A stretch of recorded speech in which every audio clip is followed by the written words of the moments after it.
What's going on YouTube? Sean here, and welcome to another edition of After the Movie. Currently in my theater parking lot, I just got done watching The Toxic Avenger, the new film that's a remake slash reboot of the Toxic Avenger franchise that began all the way back in the 1980s, because Lloyd Kaufman was the creator of that, and it's all Troma Entertainment. Now, if you don't know what Troma is, they specialize in really grotesque, really messed up stuff, like dark sense of humor, but generally like some pretty funny stuff, but it's not necessarily for the mainstream. It's really over the top, gory, goofy, gross. Troma just goes all out. They are no holds barred with their stuff when they show stuff, and that's where the original Toxic Avenger was. I really liked the original Toxic Avenger. I thought it was a really funny movie. It spawned several sequels, an animated series. Toxie basically became the mascot for Troma. I've seen Poultrygeist before. That movie was also fucked up from start to finish. That was one I was like, oh my gosh, there's so much disgusting bodily fluids being exchanged in this movie that it's got a one and done sort of movie for me. But it does have its kind of charm in this low budget kind of comedy stuff. So when Legendary Pictures and that bought the rights, I guess, to Toxic Avenger to create some sort of remake reboot, I was pretty excited to see what they would do with it.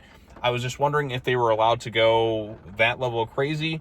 And they do go pretty crazy and stuff. Not quite as over-the-top ridiculous, I'd say, as the original film. But if you're thinking they're going to go, like, PG, like, mainstream with this definitely isn't really a mainstream type of movie. There's a lot of really grotesque kind of stuff in this thing. Not as over-the-top as I was kind of hoping for, but there's still some fun stuff in here. So this stars Peter Dinklage.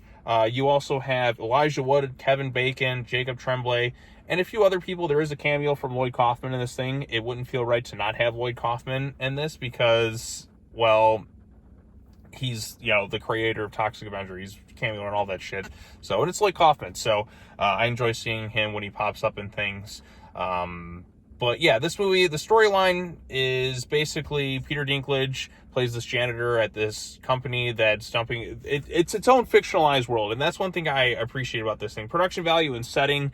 It kind of reminded me a little bit of the original Toxic Avenger in that ways, but also kind of bits of RoboCop with just how over-the-top kind of ridiculous things can kind of get with the newscasting and all that. It's darkly funny stuff. I mean, they swear, they say all sorts of stuff. The way characters are all over-the-top, goofy, kind of ridiculous things from start to finish. Peter Dinklage plays the janitor at this company run by Kevin Bacon. It's really corrupt, basically poisoning people and selling it, just dumping toxic waste. You have mutations kind of all over the place, and he finds out he has some sort of terminal cancer in his brain, and he realizes his insurance won't cover it, so he goes to steal money from the corporation, and he ends up getting killed and then dumped into the toxic waste, and comes back as the Toxic Avenger and enacts this form of justice to kind of take care of his stepson and all that other stuff. There's some wacky, ridiculous stuff. Kevin Bacon's hamming up. Elijah Wood looks just like Danny DeVito in Batman Returns.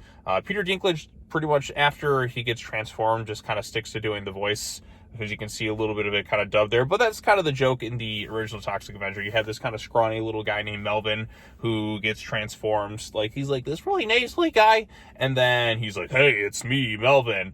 But I feel like that movie was a little bit more hardcore in some things. Like, they would show stuff that you wouldn't really see in this thing, such as when Bozo's just running over kids because he's just a really messed up kind of guy.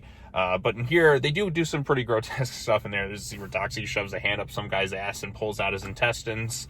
There's a scene where you have this really over-the-top kind of band, this sort of gang going on here. One of them's doing parkour. One of them looks like a rejected member from the Insane Clown Posse. And there's getting into this battle right here, and Toxie gets up on stage, and people are all enthusiastic to see him.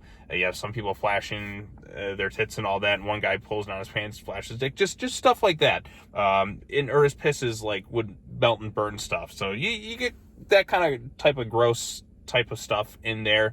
Not as over the top as I would have expected. Maybe I'm just so desensitized to this sort of stuff after all the things I've seen that a lot of stuff just doesn't surprise me as much anymore. And I was kind of waiting for it to kind of go that extra mile. And maybe if we're not used to this sort of stuff, or maybe because I have seen some of the other stuff that Troma has done, This one didn't seem as over the top to me, but it does have some genuinely pretty funny bits to it that kind of kept me laughing here and there. I just generally preferred the original film a little bit more.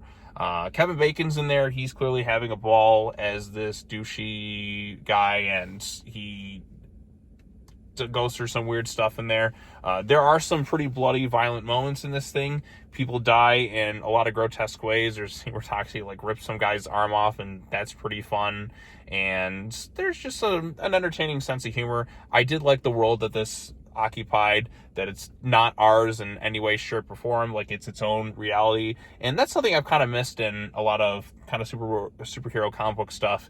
Is everything just felt kind of like they try to make things so relatable to our world instead of just embracing its kind of comic booky-esque type setting. Not to say that Toxic Avenger was based on a comic book, which I don't think it was. I think it was an original idea, but it had this otherworldly feel to it. It's its own reality, and I appreciated that aspect of it. Like, this city here it has its own unique personality, its design and everything. So I like that aspect to it a lot. I like the production value. I like the look of the city, and I liked how it felt like it existed in its own unique reality. So it definitely has some things going for it, for sure.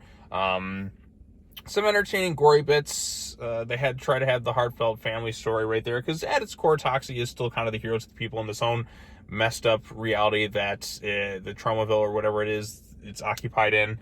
I just think maybe it's not totally fair to compare this to the first one, but it is a reboot of it. I just generally enjoy the original more than I do this one. Maybe this one's better than some of the sequels. I haven't seen all of those, and I haven't really watched the animated series, but I am aware of some of them. But this one, it had some laughs in there. It had some gory, grotesque moments.